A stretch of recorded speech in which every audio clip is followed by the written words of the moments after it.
Dylan Holloway and Philip Broberg are now members of the St. Louis Blues. Yes, the Edmonton Oilers have decided to not match those offer sheets.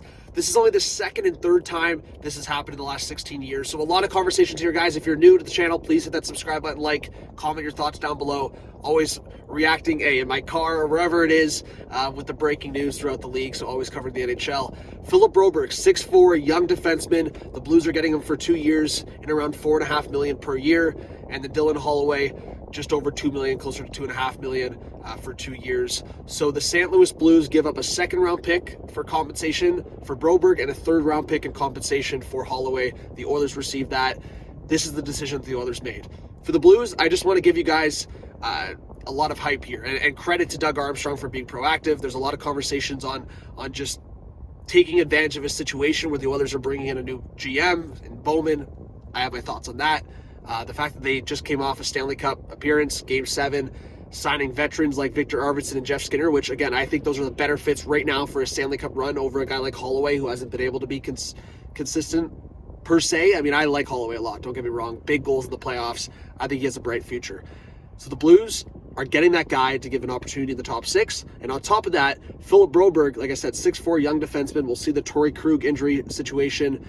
Perunovich hasn't really been, I would say, a factor for the Blues, whether it's injury issues. I know Blues fans and people around the Blues organization were high on him. Well, now you have a player to be high on, and it's Philip Broberg.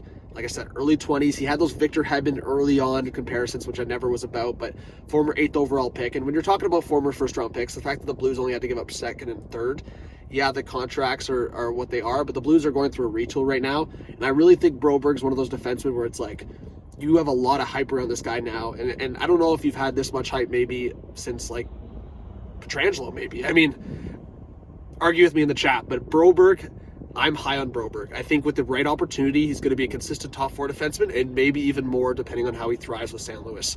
Give him a chance to play with Parayko. Let's see if Parayko can really bounce back with a younger, more mobile defenseman, a guy that's trying to prove himself, and that's a big pair right there. That's like Parayko's, 6'5", Broberg's 6'4". That could be an interesting pair. So we'll keep an eye on that. For the Oilers perspective, Oilers fans watching, I think this is a loss for a few reasons.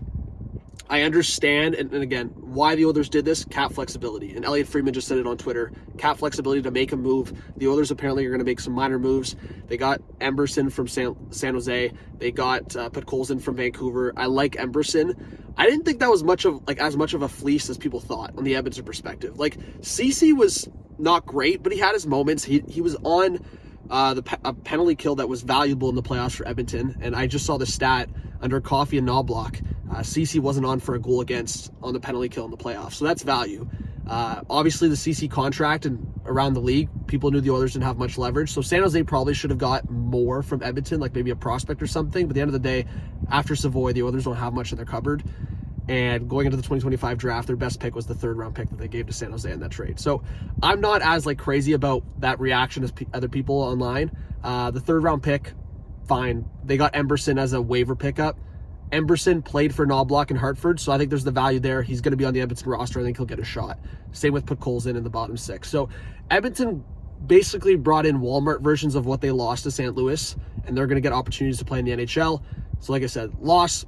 You made those signings. You made your decision. Now you have to lay in the bed with those decisions with the Arvidsson Skinner, which, again, I don't think were wrong decisions. You get a 2nd and 3rd-round pick. You have the flexibility. Now it's all about what Edmonton can do this season for moves, and if they can go back for a Stanley Cup run. If they can do that, then people won't bat an eye on these decisions. So it's an L with that, and it's also an L probably down the line. You're probably going to see Broberg and Holloway, at least with my prediction, they're going to thrive. That's how I see it. Big W for the Blues. An L for the Oilers in terms of losing 2 of their better assets in terms of younger players. And now it's truly re-sign Draisaitl to a long-term extension, focus on the long-term outlook for McDavid, and win a cup. That's all it is. Now's the time. It's always been the time, and you lose 2 younger players who have bright futures in my eyes, and the Blues benefit. Offer sheets, man. I want more of these guys. Comment your thoughts. I wanted to make a quick 5-minute reaction video in my car on the road. We'll talk soon. Thank you so much. See you in the next one. Peace.